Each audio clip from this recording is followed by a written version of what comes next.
Mga kababayan nating seniors, kung kayo ay 60 o 65 pataas, tumigil muna kayo sa ginagawa ninyo at pakinggan ito ng mabuti. Maraming kumakalat na balita tungkol sa 10,000 bonus na daw ay ibabigay sa lahat ng senior citizens bago matapos ang taong ito. At gusto kong linawin sa inyo kung ano talaga ang totoo at kung sino talaga ang makakatanggap nito. Hindi ko kayo papaikutin sa usapang ito dahil baka kayo ay umaasa na may darating na pera sa Disyembre 31, pero ang katotohanan ay hindi ganoon kasimple. Ang 10,000 na yan ay hindi bonus na parang 13th month pay na ipapamahagi sa lahat ng senior citizens. Hindi ito year-end gift na parang Pasko na bigay ng gobyerno.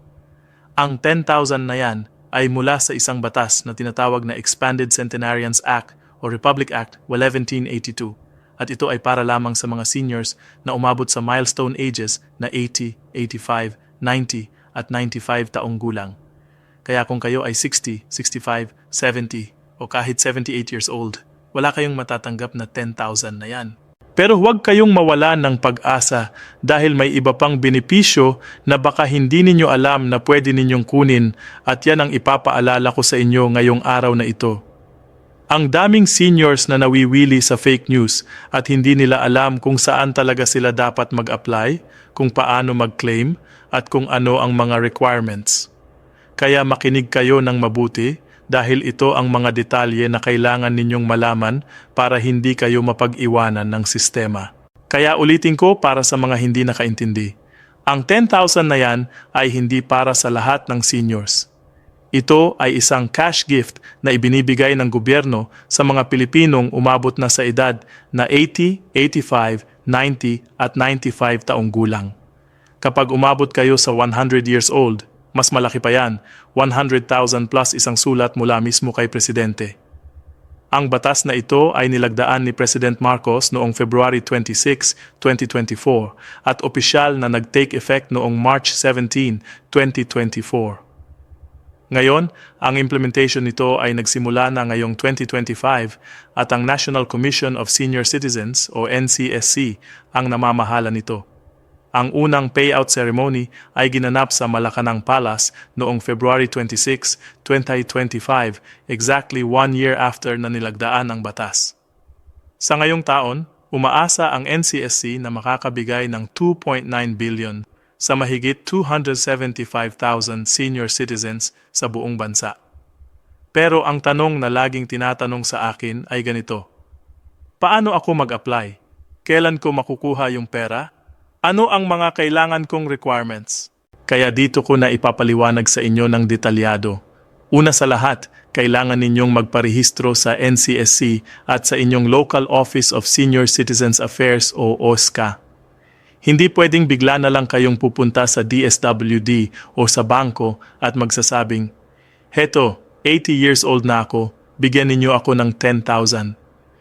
Hindi ganyan ang sistema.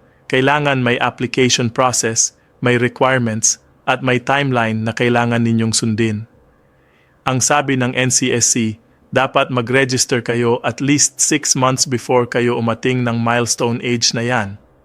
Ibig sabihin, kung mag-80 years old kayo sa June 2025, dapat nag-register na kayo by December 2024 or January 2025.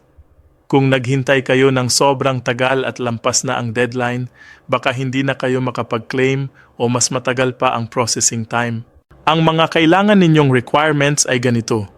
Kailangan ninyo ng birth certificate, senior citizen ID o kahit anong valid government ID, 2A2 ID picture, full body picture na printed sa A4 bond paper, proof of life na latest full body photo ninyo na may hawak na calendar ng latest month, at endorsement letter mula sa city or municipal mayor kung saan kayo nakatira.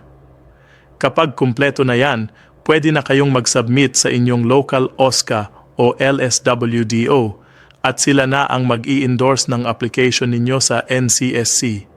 Pero tandaan, ang claiming period ay 1 year lang after ninyong makarating ng milestone age. Ibig sabihin, kung nag-80 years old kayo ngayong January 2025 hanggang January 2026 lang kayo pwedeng mag-claim. Pagkalipas noon, hindi na yan pwede. At isa pa, kung namatay kayo bago pa man dumating ang birthday ninyo, hindi na kayo qualified.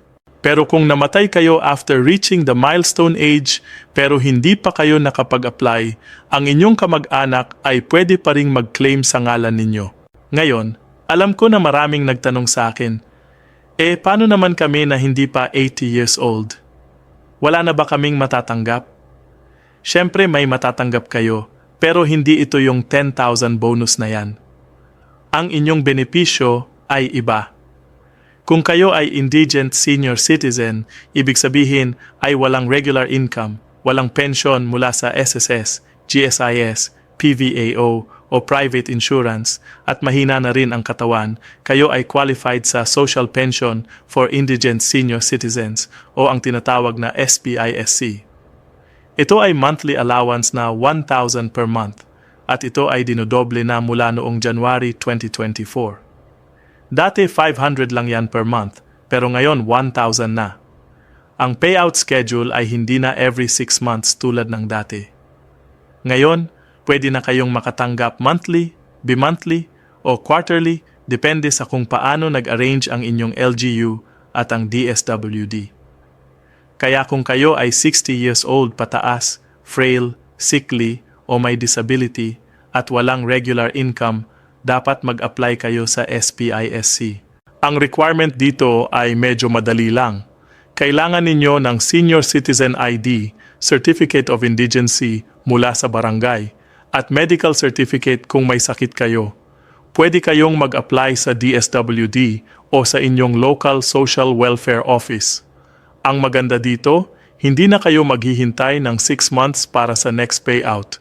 Kung monthly ang release sa inyong lugar, every month kayong makakakuha ng 1,000. Kung quarterly naman, every 3 months ay 3,000 ang matatanggap ninyo. Ito ay malaking tulong na lalo na sa panahon ngayon na ang mahal ng bilihin. Bukod dito, may mga discount at privileges din kayo na baka hindi ninyo alam o hindi ninyo ginagamit. Lahat ng senior citizens na 60 years old pataas ay may karapatang makatanggap ng 20% discount sa medicines, medical services, hospital bills, eyeglasses, hearing aids, wheelchairs, dentures, at iba pang medical needs.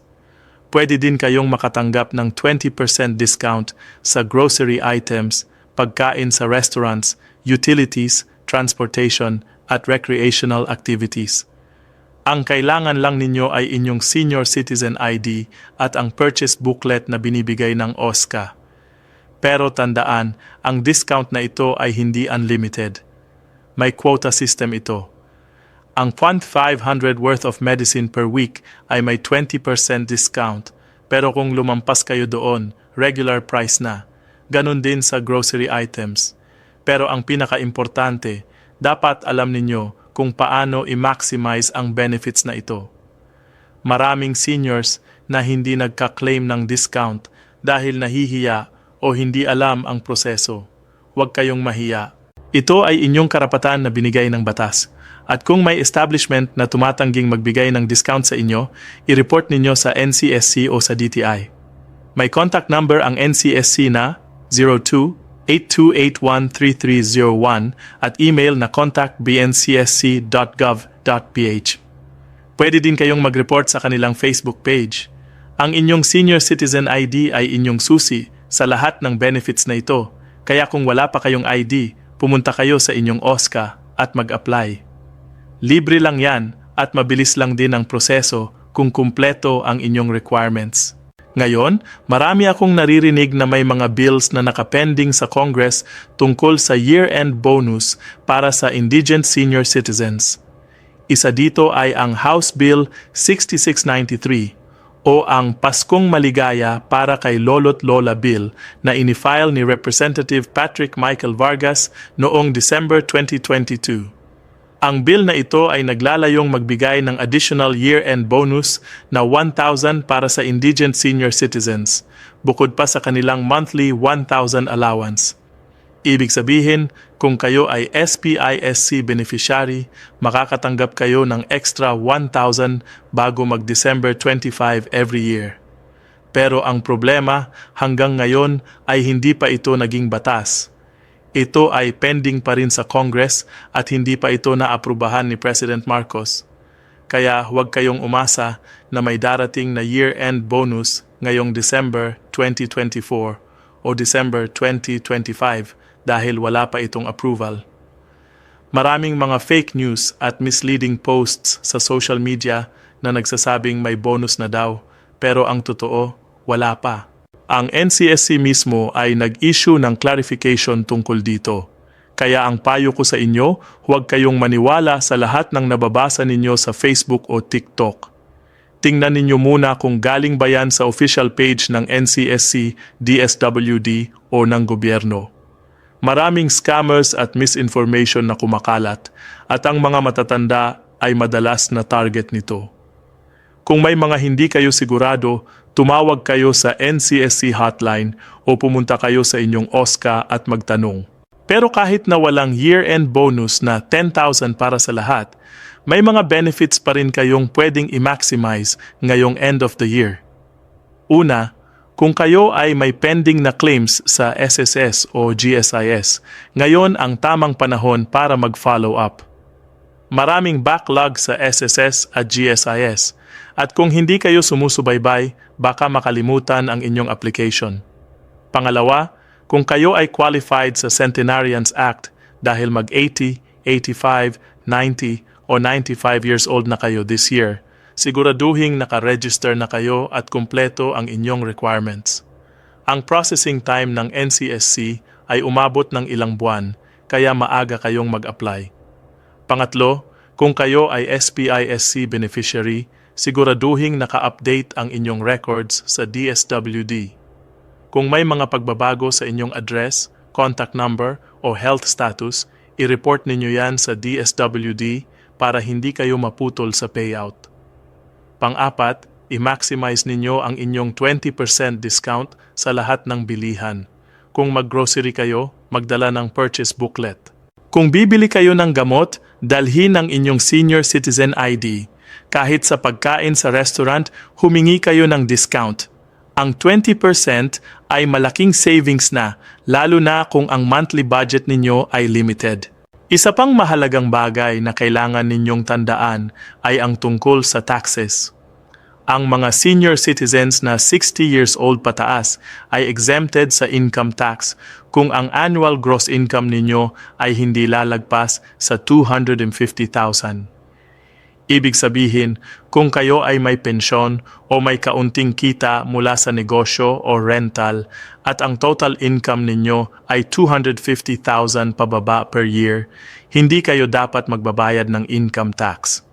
Pero kung lumagpas kayo doon, may buwis kayong babayaran sa excess amount.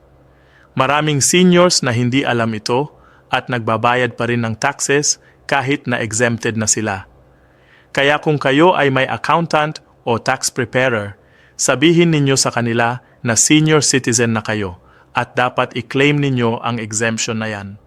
Bukod dito, ang senior citizens ay exempted din sa value-added tax o VAT sa lahat ng inyong transactions covered by the senior citizen discount. Kaya kung kayo ay bumili ng gamot, ang receipt ninyo ay dapat walang VAT at dapat nakasulat doon na VAT-exempt transaction. Kung hindi yan naka-indicate, baka mali ang computation ng inyong discount at mas mataas ang binayaran ninyo. Kaya laging tingnan ninyo ang receipt at i-check kung tama ang computation. Kung may mali, huwag kayong mahiyang magreklamo. Ito ay inyong karapatan at ang mga establishmento ay may obligasyon na sundin ang batas. Ngayon, kung kayo naman ay nasa abroad, may magandang balita rin para sa inyo. Ang Expanded Centenarians Act ay hindi lang para sa mga seniors na nakatira sa Pilipinas. Ito ay applicable din sa lahat ng Filipinos na nasa ibang bansa basta kayo ay umabot na sa 80, 85, 90, 95 o 100 years old. Ang inyong benefits ay ibibigay din ng gobyerno pero ang proseso ay medyo iba. kailangan ninyong mag-apply through the Philippine Embassy, Philippine Consulate General, Department of Migrant Workers, o Commission on Filipinos Overseas. Ang mga requirements ay halos pareho lang din, pero kailangan pa ninyo ng additional documents tulad ng Citizen Retention and Reacquisition Certificate, Identification Certificate, at Certificate of Attestation mula sa Philippine Embassy o Consulate.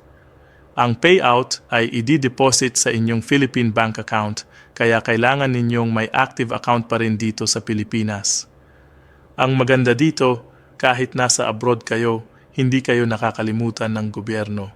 Ang batas na ito ay naglalayong kilalanin ang inyong lifelong contribution sa bansa, at ito ay pagpapakita ng pagmamahal ng gobyerno sa mga seniors saan man sila naroroon sa mundo.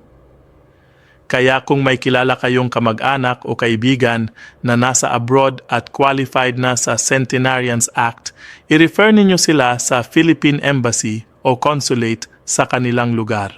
Pero ang pinaka-importante sa lahat, hindi lang ito tungkol sa pera. Ang benepisyo na ito ay pagkilala sa inyong kontribusyon sa bansa. Ang bawat senior citizen ay may kwentong dapat ipagmalaki, may pinagdaan ng hirap, at may ginawang sakripisyo para sa pamilya at para sa bayan. Ang 10,000 na yan o ang monthly 1,000 o ang 20% discount ay simpleng paraan lang ng gobyerno para sabihing, salamat sa inyo, hindi kayo nakalimutan. Kaya ang payo ko sa inyo, huwag kayong mag-expect ng year-end bonus na 10,000 kung kayo ay hindi pa naman umabot sa 80, 85, 90 o 95 years old. Pero huwag din kayong mawalan ng pag-asa dahil may iba pang benepisyo na pwede ninyong i-claim. Ang kailangan lang ninyo ay mag-inform, mag-research at mag-apply. Huwag kayong mahiya o matakot na pumunta sa OSCA, DSWD o NCSC office. Ang mga empleyado doon ay nandoon para tumulong sa inyo. Kung hindi kayo marunong mag-online registration, humingi kayo ng tulong sa inyong mga apo, anak o sa mga volunteers sa community.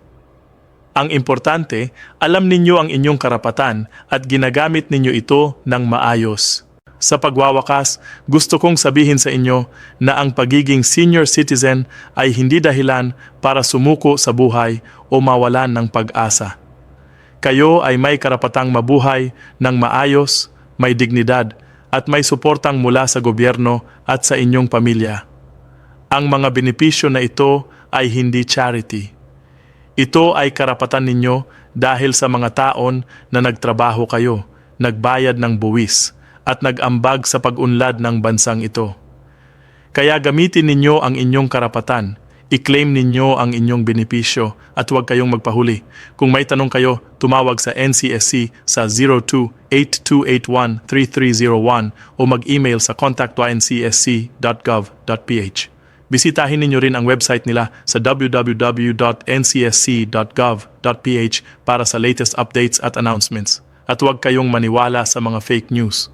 Kung may nagsasabi sa inyo na may bonus daw na ibibigay bago matapos ang taon, tanungin ninyo kung saan galing ang balita at kung may official announcement ba mula sa gobyerno. Tandaan, ang inyong kapakanan ay mahalaga at ang inyong pera ay dapat mapunta sa inyong bulsa, hindi sa bulsa ng mga scammers. Maraming salamat sa inyong pakikinig at sana ay nakatulong ang impormasyon na ito sa inyo. Mag-ingat palagi at ipagpatuloy ninyo ang pagiging matatag at malakas. Kayo ay tunay na bayani ng ating bansa at karapat-dapat kayong pagmamalaki.